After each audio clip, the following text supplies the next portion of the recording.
Como explicamos extensamente em vídeos anteriores a este, que trataram do tema, as falas de Jesus foram muito contundentes em deixar claro que a geração que estaria viva para ver sua volta, era dos judeus de sua época. Vejamos o texto. Porque o Filho do Homem virá na glória de seu Pai, com os seus anjos, e então dará a cada um segundo as suas obras. Em verdade vos digo que alguns há, dos que aqui estão, que não provarão a morte até que vejam vir o Filho do Homem no seu reino. Mateus 16, 27 e 28. Nessa profecia, encontramos o elemento ou expressão indicativa de lugar, o que facilita grandemente nosso entendimento sobre ela. A expressão de lugar aqui aponta que aqueles com quem Jesus conversa e a quem ele fez a promessa estão no mesmo lugar ou área territorial que a sua. E o contexto nos mostra que essa área é o território de Israel. O que descarta qualquer possibilidade de se entender que Jesus estivesse se referindo a algum cristão de nosso tempo. Assim, a promessa de Jesus era de que alguns daqueles seguidores do passado estivessem vivos para vê-lo voltar com os anjos e com grande poder. Os cristãos acreditam que Jesus está para voltar com base nessa passagem e em outras que tratam da mesma promessa. Mas se Jesus está para voltar, conforme as esperanças dos cristãos, então deveria haver alguns dos discípulos de Jesus ainda vivos em nosso tempo. Só que não há nenhum. Todos, os discípulos, se existiram algum dia, estão mortos. A profecia da volta de Jesus está condicionada à existência de discípulos daquela época. Se não houver discípulos do passado ainda vivos, então a volta de Jesus não pode ocorrer. Não havendo discípulos vivos do primeiro século, que seguiram Jesus, sua volta não pode se dar em nosso tempo. Ela então já teria ocorrido, só que sabemos que ela não ocorreu. E isso gerou um grande problema para os cristãos do passado e para os de nosso tempo. Porquanto nenhum dos discípulos de Jesus se encontra vivo em nossos dias, então os cristãos, para tentar salvar essa profecia e fazê-la ter sentido pelo menos no passado, buscam reinterpretá-la de modo a adequá-la em suas crenças e aos dias de hoje. Uma das tentativas dos cristãos é relacionar as falas de Jesus, em Mateus 16, versos 27 e 28, às declarações do apóstolo Pedro em sua primeira epístola, quando ele menciona a transfiguração de Jesus. Porque não vos fizemos saber a virtude e a vinda de nosso Senhor Jesus Cristo, seguindo fábulas artificialmente compostas, mas nós mesmos vimos a sua majestade. Porquanto ele recebeu de Deus Pai honra e glória, quando da magnífica glória lhe foi dirigida a seguinte voz: Este é o meu Filho amado, em quem me tenho comprazido. E ouvimos esta voz dirigida do céu, estando nós com ele no Monte Santo, 2 Pedro 1, 16 a 18.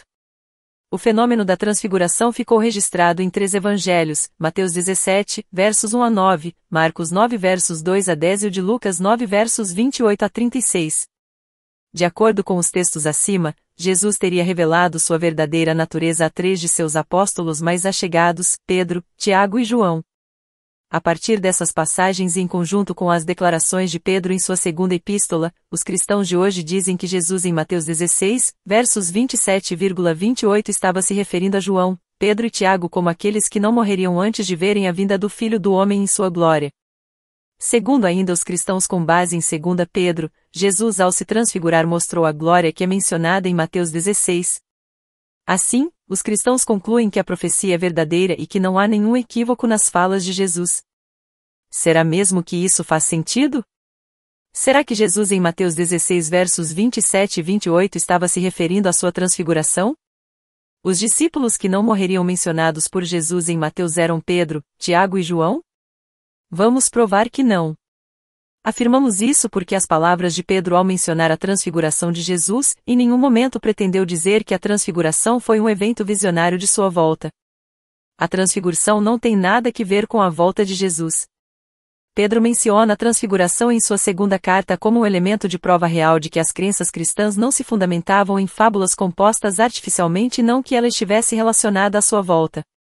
Para mostrar então que a vinda de Jesus é algo real e não fábula, Pedro então diz que foi testemunha ocular da transfiguração, quando Jesus revelou sua majestade.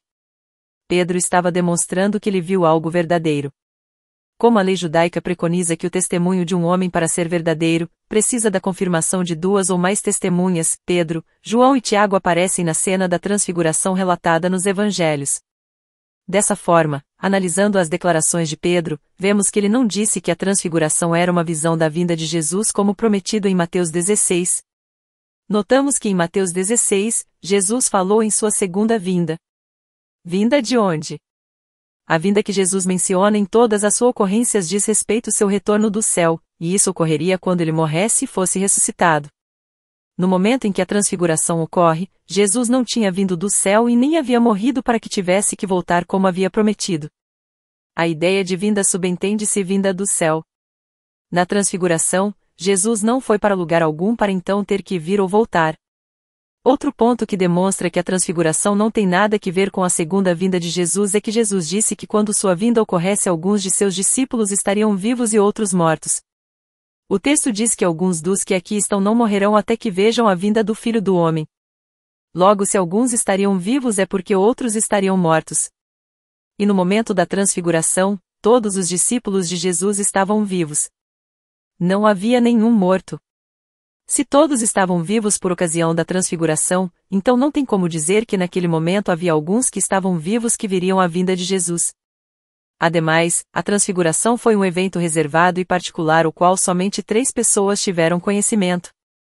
A vinda de Jesus como Filho do Homem, de acordo com suas palavras, seria um evento real e percebido por todos e não algo simbólico e imaterial e em segredo. A segunda vinda não passaria despercebida, pois tal como o relâmpago que ilumina e todos o percebem, assim seria a sua segunda vinda. E como último argumento, Jesus mencionou em Mateus 16, versos 27 e 28, que em sua segunda vinda haveria a presença de anjos. Na transfiguração não se vislumbra nenhuma figura angelical. Na transfiguração não vemos pessoas sendo separadas de 2 lados e sendo classificadas como bodes e ovelhas.